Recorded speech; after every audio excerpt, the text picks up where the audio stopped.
We are video creators, and everyone thinks that being creative is something that you're born with. But what if I told you that's completely false, and some of the most creative people on YouTube actually don't really have that many original ideas? Today, we're breaking down the truth about being a creator and being creative, and give you some strategies that you can implement to start making better videos. So let's go ahead and dive right in. Welcome back, everybody, to the Video Creator Show. My name is Augie Johnston. I'm with my co-host here, Grant Ball, and this episode is brought to you by vidchops.com that allows you to add an expert video editor to your team. So if you want to add an editor to your team, head over to vidchops.com. Today, we are talking about creativity, and a lot of people think it's something that you're just born with, like it's something that you can't develop. Grant, is that true to you, or is that a myth? I feel like it's partially true. Creativity, absolutely. If you have enough desire to be intensely curious, then I think you can cultivate creativity. As far as, your question, are some people born with it? I think some people absolutely are born with it. You hear about child prodigies. And I think other people, they have a desire for it. They have something to say, but it's not until later in life, or at least like after they've kind of grown up a bit, that they start producing work that really impresses people. It can be kind of some nature and some nurture, definitely. Yeah, I would agree. I would say that you can develop it just like you can improve your jump shot in the basketball gym. But that doesn't mean that if you're born, you're 4'11" when you are in college, that you're going to make it to the NBA, even if though you can shoot the three, right? Some people are born and they're 7 foot, they grow to be 7 feet tall, and they have an advantage there. I think the same thing with creativity, right? Some people have a little bit of an advantage there. Their mind works in a certain way. But that's not to say that you can't go and develop that jump shot, okay, as a creator, right? So with that being said, I think we both agree upon that as far as you can develop it. So what are some steps that somebody could take to develop their creativity? So I would say the best thing you can do is whatever you are not doing now, try to do more of that thing. So even in little everyday mundane scenarios, for instance, maybe you drive to work or walk to work a certain way every day, even just taking a different route sometimes for no reason, even though it doesn't feel like it matters, do things like that. Other things you can do to cultivate creativity, I would say get more sleep if you can. Exercise, healthy habits really help balance those things out. I think you'll find you actually get more out of quote unquote vices when you're able to, back it up with some exercise, maybe some meditation. That definitely help a lot. Okay. Yeah, I think that's all good stuff, right? If you are, taking care of yourself and getting the sleep you need, like you mentioned, that you're going to be more sharp, your mind's going to be firing in better ways. But I would also say to develop it, like, you need to like systematize it, right? You need to have a notebook where when ideas pop into your head, you need to write them down. Like things that are not written down are not remembered. And just a small thing like that of having a notebook where you write down, video topics or video ideas all the time is a great way to develop it, because in time you will have a swipe file, you'll have a notebook full of ideas, and you'll be able to identify good ones, bad ones. And that's a huge step forward for anybody that wants to be a creator, is just taking a more like systematized approach to creating content. And that's one thing that just popped into my head. Any other ideas, Grant, on as far as developing it? Let's talk a little bit more, like maybe more towards the area that I'm talking about, as far as maybe using, ChatGPT can help you with your creativity. What are some other ones that pop into your head? Well, I'd like to lean more into that idea of doing things that you don't normally do, because by definition, creativity is creating something that hasn't been created before. So changing your own habits and breaking your own patterns can cultivate creativity in really interesting ways. And it's not always as immediate as taking a new route to work. It could even be, on a personal level, maybe you tend to attract a certain type of partner and you've noticed these patterns in your life, even kind of rejecting people who fit that mold that you're used to and being patient enough to wait and develop yourself for somebody who does not fit that usual pattern for you. Things like that I find help it helps me live a fuller life and helps me create more interesting things more regularly. So I really think it just comes down to breaking patterns and always kind of adding like a little bit of controlled chaos into one's life. I'm all about that. Okay. Yeah, I think that's great. Trying new things definitely is going to spark new ideas in you and take you down rabbit holes that you haven't been down before. So I think that's a great tip there too.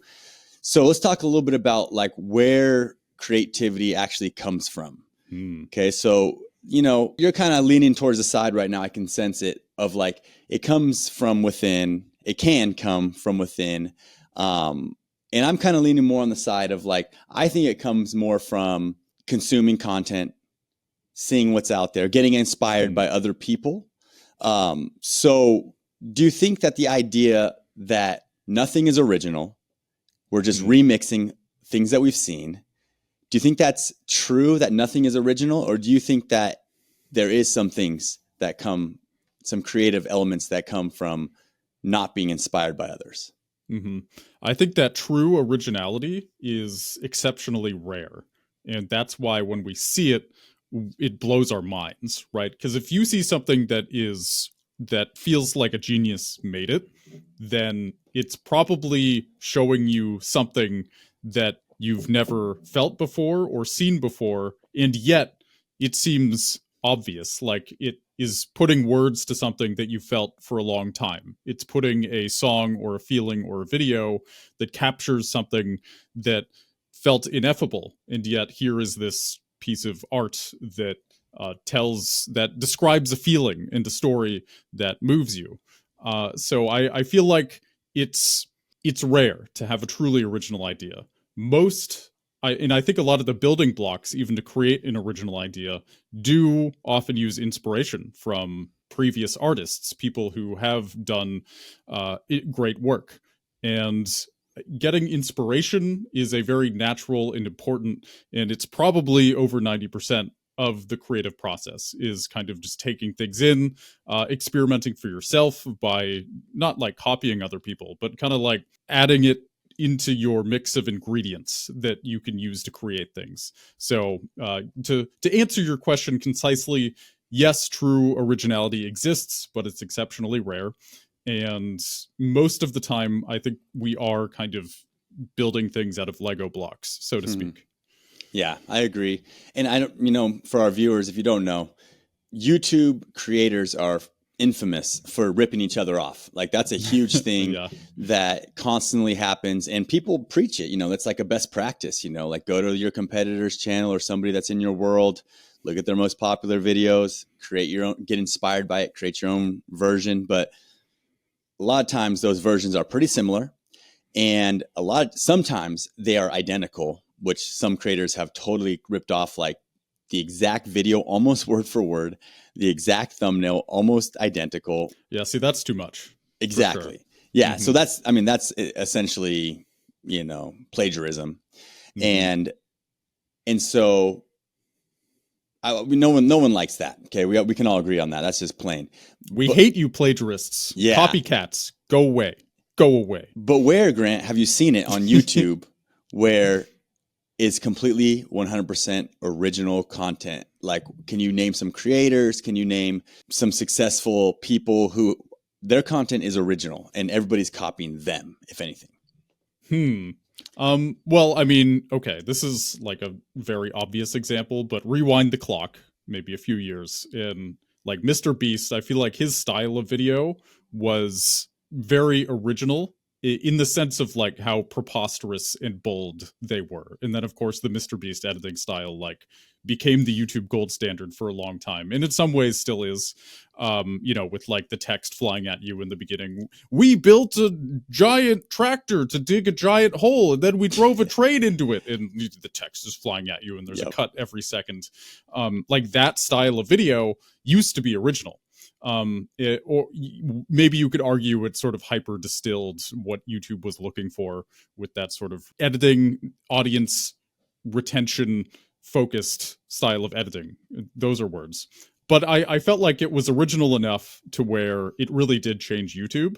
And I think that's what we see is when somebody creates a truly original idea, or even if that idea is like 3% original because of how rare originality is, it ends up influencing a lot, assuming it is popular and good. There's a lot of original ideas that are bad, unfortunately. But yeah, we always see true originality that is successful has a lot of influence. It always does, and it always will. Yeah, and I think at this stage in YouTube is a little bit more of a mature platform, so it's hard to find somebody that's original because it's all been kind of done before. It's very refreshing when you do see somebody doing something original. But, you know, some of the OGs like Markiplier, right, when he first came on, just even like PewDiePie, you know, his kind of the stuff he was doing. Emma Chamberlain, we talk about her all the time. That was definitely original and creative, the type of content. Casey Neistat. Those are all the names that first come to me that nobody, you know, even Logan Paul, when he like went on that vlog every day kind of year or two where he was putting out day in the life vlogs, I would say that it was original because nobody was being as outlandish as him. I remember literally watching those videos, and he would, to keep viewers watching, just grab a plate off the shelf and just break it inside of his living room, like constantly. Like if the video was getting boring, you would just see him go into his cupboard and break a plate on the ground and like, yeah, I think David Dobrik, right? He was very original, creating these kind of like party style vlogs. They were 4 minutes and 20 seconds every single time. And he was being original there. But I'm sure you could think of examples in the video game world, people kind of doing stuff differently that haven't been done. Like what about Dream? Dream speed? Did he invent the speed running through levels or something? I don't know. Something. I'm not super familiar with Dream's work. One person in the video game world that comes to mind instantly is this channel called Yumfa. I don't know how it's YMFAH, I believe. He'll beat Skyrim without walking. So like he'll find a way to like literally he'll disable the control stick on his controller, and his character can't walk anywhere, but he beats the game still by using like these crazy exploits that nobody would ever think of. I think he ended up like grabbing a bucket that was within reach and then like putting it where his character's feet are, in that he could like glitch his character in the direction he wanted to move by having this bucket always colliding with his character's feet. And things like that are incredibly original. And his editing is incredible. Like he's great at choosing songs and editing to a beat and telling this preposterous story of him beating the game without walking. And so, yeah, Yumfa is a great example of a chef's kiss originality. Beautiful, beautiful person, beautiful works of art, those videos. Yeah, and that's what a lot of these creators are. Is they're creating great works of art. Like I personally love like educational business content that isn't just sitting in a studio with a talking head, like you know, inside their living room, and then they're inside, then they're outside, and then they're, you know, taking some shot, and there's like some storytelling and some voiceover. I love that kind of content. But yeah, I mean, like coming up with a new video format is a form of creativity, and that's a way to be original. You know, video essays were a new thing, you know, where this is like a 60-minute video someone's doing without showing their face and just using all kinds of B-roll and a voiceover. That's a new format, a new style. That was creative. But I do think that as a creator these days, you should be trying to be more creative with the videography that you use. Okay, I think that's, a lot of people think they can just be a talking head, and you can definitely do that. But to stand out, you need to use a little bit more creativity in how you're creating your videos. So yeah, so what's the balance between finding inspiration, and coming up with stuff on your own? Like, how can you take another video and get inspired by it and create your own version that is not plagiarism? So one thing I like to do, and I've been experimenting with this more recently, is telling a story about myself. Or it's not necessarily that I'm trying to talk about myself. It's more, I'm the best vessel to share this experience with because I know myself better than anybody else, theoretically. I don't want to give too much away, but I'm working on a lot of videos right now. And generally, I'll share my own struggles and like how I deal with them and kind of relate it to the game I'm talking about. And the point of the video ends up kind of revolving around my experience with a certain issue. And in doing that, I think as individuals, our experiences always end up being universal if we're authentic in the way that we talk about it. If you can take an idea that you saw somebody else doing and then kind of tell your own story about yourself with it, then that is an easy way to kind of mold someone else's idea into working with you. And obviously, you know, you don't want to plagiarize the idea and just like copy paste it onto you. But just, I guess, keep in mind that like if you're willing to share things about yourself and your own experiences, you will almost magically make the idea your own within reason. Okay.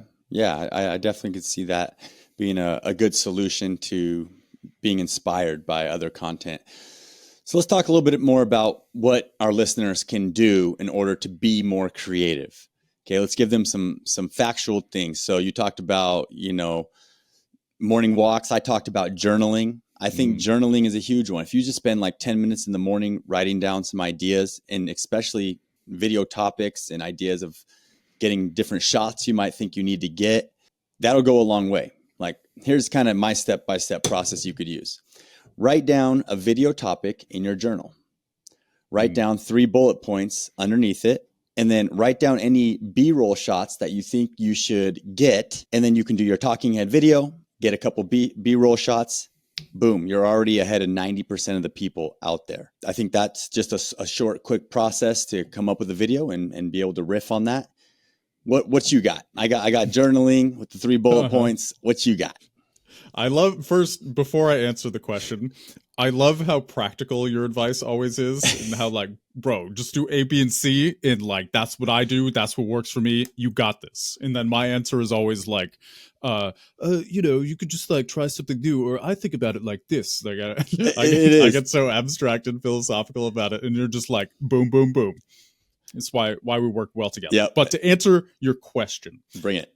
one thing I recommend is writing down your dreams. So, like, if you're somebody who struggles to remember your dreams, I would say this is especially important. But also, if you're somebody who remembers your dreams every night, then you're included in this too. I am somebody who remembers their dreams virtually every night, at least for a while.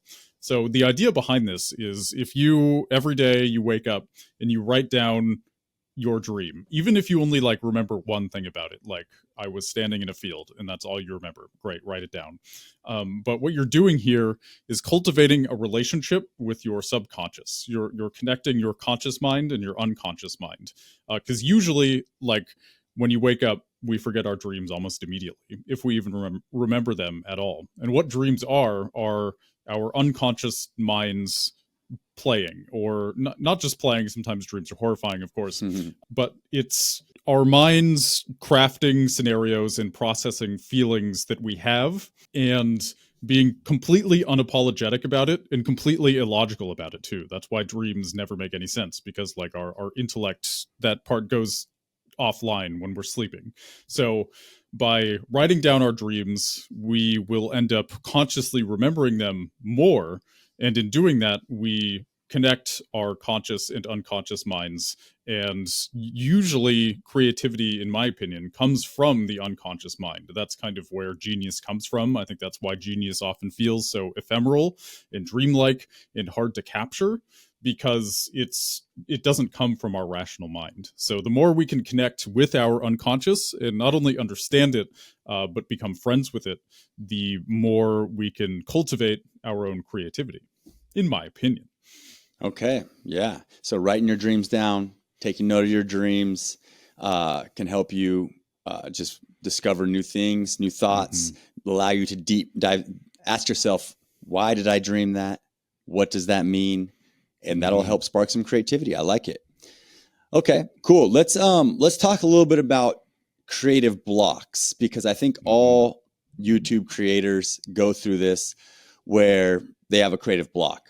You know, a lot of it, I will say, for me personally, and just from what I know about creators and talking to them often, is that it normally comes from having to create the same content over and over and over again, right? Like even for this podcast, right? Trying to come up with a topic to talk about. I feel like we've talked about it before. You know, it always seems like that after hundreds of episodes, and on YouTube as well, where you're giving information about a niche and you're saying, oh, I already made a video about how to dribble the basketball through your legs. You know, I already made a video. I'm stuck. What do I do? What's your advice to creators when they're at that point where they feel like they've already created that, they can't come up with anything new? How do they push past that? Mm-hmm. My advice is to give up. Just stop. I'm only half joking about that. What I mean by give up is, like you mentioned, a lot of creative burnout and creative obstacles. I think the reason they feel so overwhelming oftentimes is because we feel like we're trapped on a treadmill. Maybe we have a deadline. There's certain external forces that are causing us to feel this way, or internal forces. Maybe you're just tired of making the same type of video that you've made. So my advice, give up, means be willing to let go of the way you've been doing things before. And when you do that, the problem with this is if you are willing to rewrite how you do things, if you're willing to try something completely new, it becomes difficult to predict how long it's going to take to finish the project now. So there's a risk here. But if you're truly burned out and you, let's say you just like hate the work you're making now, you don't even like the end product anymore, let alone the excruciating process of actually creating it. If you sense that you're getting to that point, I say give up and stop putting all of these arbitrary timelines on yourself, and be willing to scrap everything you have and completely start over. Like a video that I actually just finished a week ago, I had to scrap the script twice, and then the third draft was the one I actually ended up using. So if you're not willing to give up and then start from scratch and not have a specific deadline, I remember I had like a deadline for, I wanted the video done February 7th, I think it was. And I just like, I didn't meet that deadline at all. Like it just wasn't even close. But I ended up loving the finished product and innovating how I make videos to begin with. And that ended up inspiring me more to make more videos. I think often we just put a lot of arbitrary pressure on ourselves. And in doing that, we stop being creative. We feel stifled, we feel blocked, we feel overwhelmed. It's not fun anymore. So just give up. Stop it. Take a break. Okay. Take a break and be willing to change everything if you really feel like you're at that point. Okay. Yeah, I think it happens to everyone at some point. They feel that creative block, that burnout, and a lot of people do hang it up at that point because it's a challenge for sure. It's definitely a challenge that every creator will face because let's be real, in order to make it, you're going to need to make 100 videos. You're going to, after year 5, you're going to be at 300 or 400 videos. And that's when it really starts to become a challenge, and it might be time to reinvent yourself, right? Like most great artists do, and musicians, right? At some point, they kind of reinvent themselves, and you could do the same thing on YouTube. Okay, so let's talk about habits. Let's give the listeners, what's one habit that if they did it every day, that it would help them with their YouTube creativity? I would say doing a little bit of work every day, even if it's just writing one sentence, even if it's just editing one thing, kind of just like keeping your mind a little bit on it is something that can be very helpful. And you'll eventually get to where you're going. You know, one thing at a time. Just do one little thing every day, or at least 6 days a week. Another thing is just take care of yourself. Make sure that you are getting some sleep, that you're moving, getting some sunlight, you know, maybe have somewhat of a social life. I don't really believe in this kind of Sigma male grind set lifestyle. I think that might work for some of us in certain chapters of life, but generally I think just keeping yourself balanced physically, mentally, socially, spiritually, these things are all very important. And I think the reason that we shy away from doing this sometimes is we feel like we're wasting our time. Like we could be spending this time we're exercising working. And, you know, there's something to be said for not having a 3-hour morning routine before you start work, right? Totally get it. But like, just keep trying to be a little bit healthier, a little bit more in tune with yourself of like what you truly need, not what you feel like you need to do. And the more you do that, I say the better foundation you have for creativity, even if it feels like a waste of time. Yeah, I agree with that. You got to give yourself the time for that stuff because that's where the creativity is going to come from. It's going to be in the shower, right? It's going to be on that long walk when you're not even really thinking about YouTube, but then the ideas start flowing and you're in that flow state and you can write them down. It comes from living your life. Like if you don't have interesting experiences to pull from, then what are you going to write about? What are you going to make videos about? You know, it just like live your life and be patient, and that's where the beautiful things are going to happen, the horrifying things that that you can end up creating something beautiful about. Yeah, totally. All right, I think that's well said and a great point for us to remind everybody that if you're watching this on YouTube, we would appreciate you to hit the subscribe button. And if you're listening on the audio platforms, you can follow us there as well. My name is Augie Johnson. This is Grant Ball, my co-host. And with that said, we will see you guys in the next episode. Bye, everybody. Stay creative.